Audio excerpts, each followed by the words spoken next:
This is Tim Ferriss, circa 1979 AD, age 2. You can tell by the power squat, I was a very confident boy, and not without reason. I had a very charming routine at the time, which was to wait until late into the evening when my parents were decompressing from a hard day's work, doing their crossword puzzles, watching television. I would run into the living room, jump up on the couch, rip the cushions off, throw them on the floor, scream at the top of my lungs, and run out, because I was the Incredible Hulk. Obviously, you see the resemblance. And this routine went on for some time.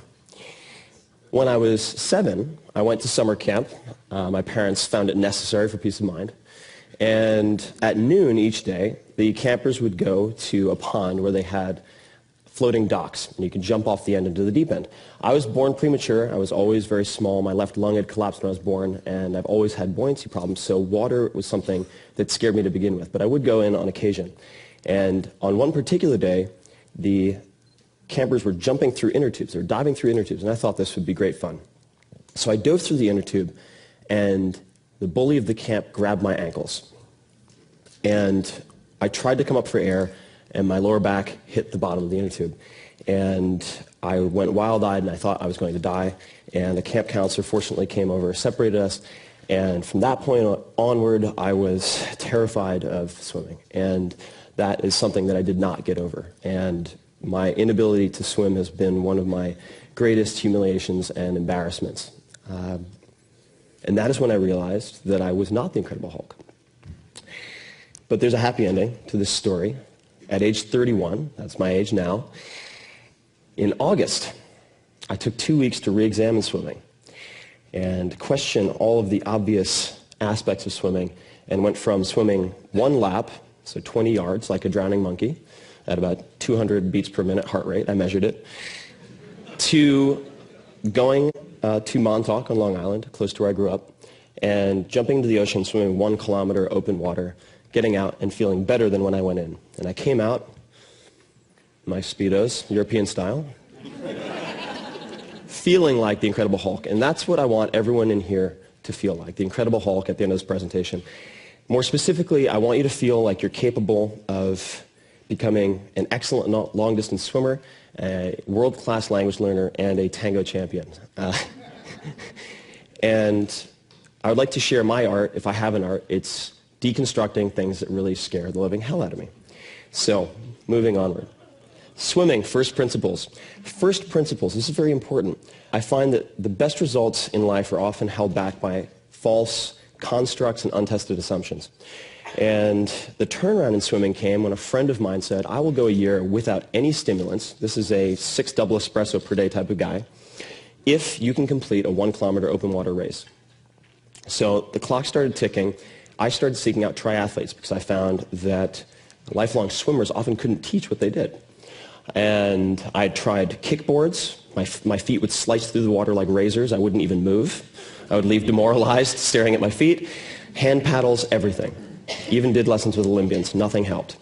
And then Chris Sacca, who's now a dear friend of mine, had completed an Ironman with 103-degree temperature, said, I have the answer to your prayers. And he introduced me to the work of a man named Terry Laughlin, who's the founder of Total Immersion Swimming, and that set me on the road to examining biomechanics. So here are the new rules of swimming, if any of you are afraid of swimming or are not good at it. The first is forget about kicking. Very counterintuitive. So it turns out that propulsion isn't really the problem. Kicking harder doesn't solve the problem because the average swimmer only transfers about 3% of their energy expenditure into forward motion. The problem is hydrodynamics. So what you want to focus on instead is allowing your lower body to draft behind your upper body, much like a small car behind a big car on the highway. And you do that by maintaining a horizontal body position. The only way you can do that is to not swim on top of the water. The body's denser than water. 95% of it would be, at least, submerged naturally. So you end up, number 3, not swimming in the case of freestyle on your stomach, as many people think, reaching on top of the water, but actually rotating from streamline right to streamline left, maintaining that fuselage position as long as possible. So let's look at some examples. This is Terry, and you can see that he's extending his right arm below his head and far in front. His entire body really is underwater. And the arm is extended below the head. The head is held in line with the spine. so that you use strategic water pressure to raise your legs up. Very important, especially for people with lower body fat. And then here's an example of the stroke. So you don't kick, but you do use a small flick. So you can see this is the left extension, and then you see his left leg, small flick, and the only purpose of that is to rotate his hips so he can get to the opposite side. And the entry point for his right hand, notice this, he's not reaching in front and catching the water. Rather, he is entering the water at a 45-degree angle with his forearm and then propelling himself by streamlining. Very important. Incorrect above, which is what almost every swimming coach will teach you. Not their fault, honestly, and I'll get to implicit versus explicit in a moment. And then below is what most swimmers will find enables them to do what I did, which is going from 21 strokes per 20-yard length to 11 strokes in 2 workouts with no coach, no video monitoring. And now I love swimming. I can't wait to go swimming. And I'll be doing a swimming lesson later for myself if anyone wants to join me. Last thing, breathing, problem a lot of us have, certainly, when you're swimming. In freestyle, easiest way to remedy this is to turn with body roll and just to look at your recovery hand as it enters the water. And that will get you very far. And that's it. That's really all you need to know. Languages, material versus method. I, like many people, came to the conclusion that I was terrible at languages. I suffered through Spanish for junior high, first year of high school, and the sum total of my knowledge was pretty much ¿Dónde está el baño? And I wouldn't even catch the response. Sad state of affairs. Then I transferred to a different school, sophomore year, and I had a choice of other languages. Most of my friends were taking Japanese, so I thought, why not punish myself? I'll do Japanese. 6 months later, I had the chance to go to Japan. And my teachers assured me, they said, don't worry, you'll have Japanese language classes every day to help you cope. It'd be an amazing experience. My first overseas experience, in fact. So my parents encouraged me to do it. I left. I arrived in Tokyo, amazing. Couldn't believe I was on the other side of the world. Met my host family. Things went quite well, I think, all things considered. My first evening, before my first day of school, I said to my mother very politely, please wake me up at 8 a.m. So 8時に起こしてください. But I didn't say 起こしてください. I said 8時に起こしてください. Pretty close. But I said, please rape me at 8 a.m. You've never seen a more confused Japanese woman.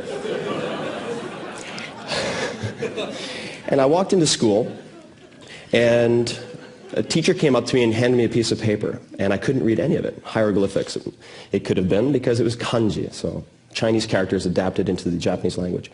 I asked him what this said, and he goes, okay, okay. World history, calculus, 構文, traditional Japanese, and so on. And it came to me in waves. There had been something lost in translation.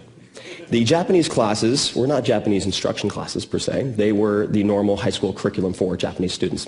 The other 4,999 students in the school who were Japanese, besides the American. And that's pretty much my response. And that set me on this panic-driven search for the perfect language method. I tried everything. I went to Kinokuniya. I tried every possible book, every possible CD. Nothing worked until I found this. This is the Joyo Kanji Hyo. This is a tablet, rather, or a poster of the 1,945 common use characters as determined by the Ministry of Education in 1981. Many of the publications in Japan limit themselves to these characters to facilitate literacy. Some are required to. And this became my holy grail, my Rosetta Stone.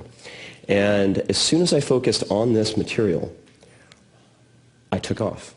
And I ended up being able to read Asahi Shimbun, Asahi newspaper, about 6 months later, so a total of 11 months later, and went from Japanese 1 to Japanese 6. I ended up doing translation work at age 16 when I returned to the U.S.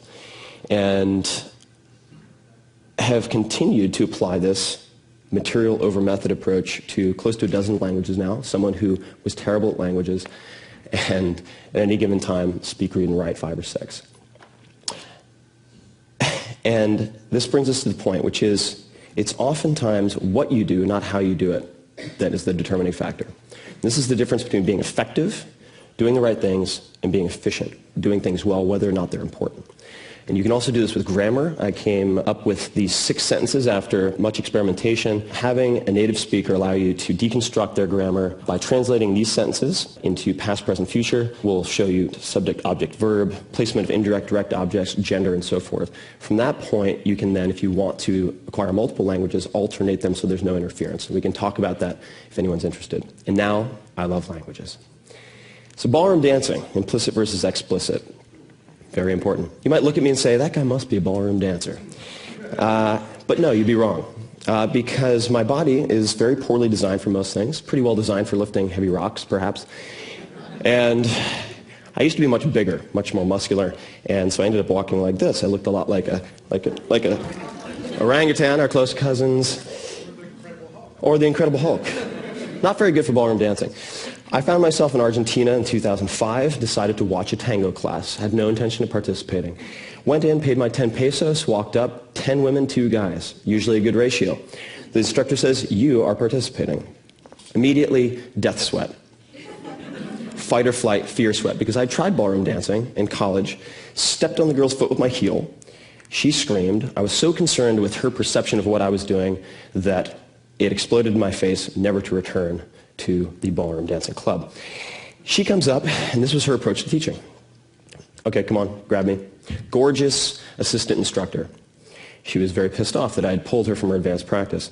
So I did my best, didn't know where to put my hands, and she pulled back, threw down her arms, put them on her hips, turned around and yelled across the room, this guy's built like a goddamn mountain of muscle, and he's grabbing me like a fucking Frenchman. Which I found encouraging. Everyone burst into laughter. I was humiliated. She came back. She goes, come on, I don't have all day. As someone who wrestled since age 8, I proceeded to crush her, of mice and men style. And she looked up and said, now that's better. So I bought a month's worth of classes. And proceeded to look at, I wanted to set competition, so I'd have a deadline, Parkinson's law, the complexity, perceived complexity of a task will expand to fill the time you allot it. So I had a very short deadline for a competition.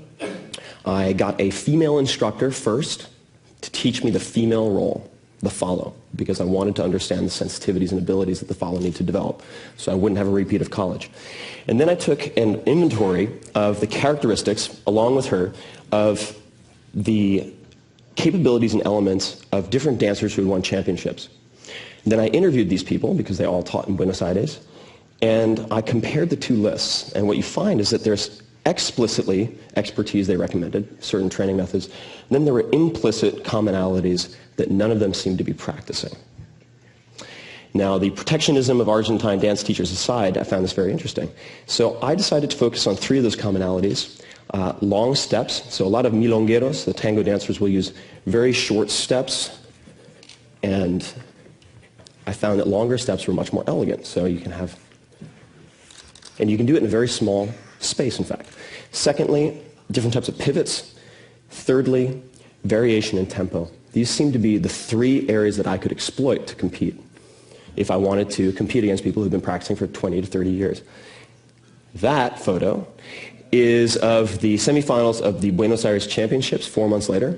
Then 1 month later, went to the World Championships, made it to the semifinal, and then set a world record following that 2 weeks later. I want you to see part of what I practiced. And I'm going to jump forward here, but this is the instructor that Alicia and I chose for the male lead. His name is Gabriel Misé, one of the most elegant dancers of his generation, known for his long steps and his tempo changes and his pivots.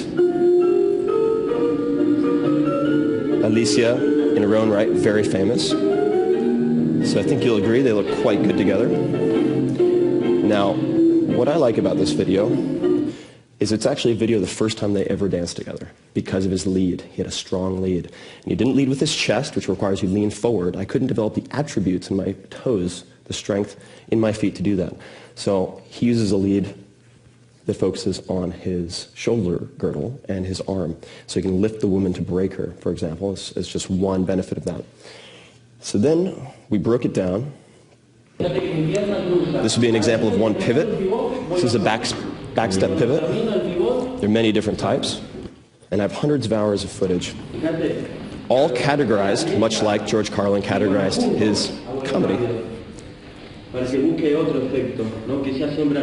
So using my arch nemesis, Spanish no less, to learn tango. So fear is your friend. Fear is an indicator. Sometimes it shows you what you shouldn't do. More often than not, it shows you exactly what you should do. And the best results that I've had in life, the most enjoyable times, have all been from asking a simple question: what's the worst that can happen? Especially with fears that you gained when you were a child. Take the analytical frameworks, the capabilities you have, apply them to old fears, apply them to very big dreams.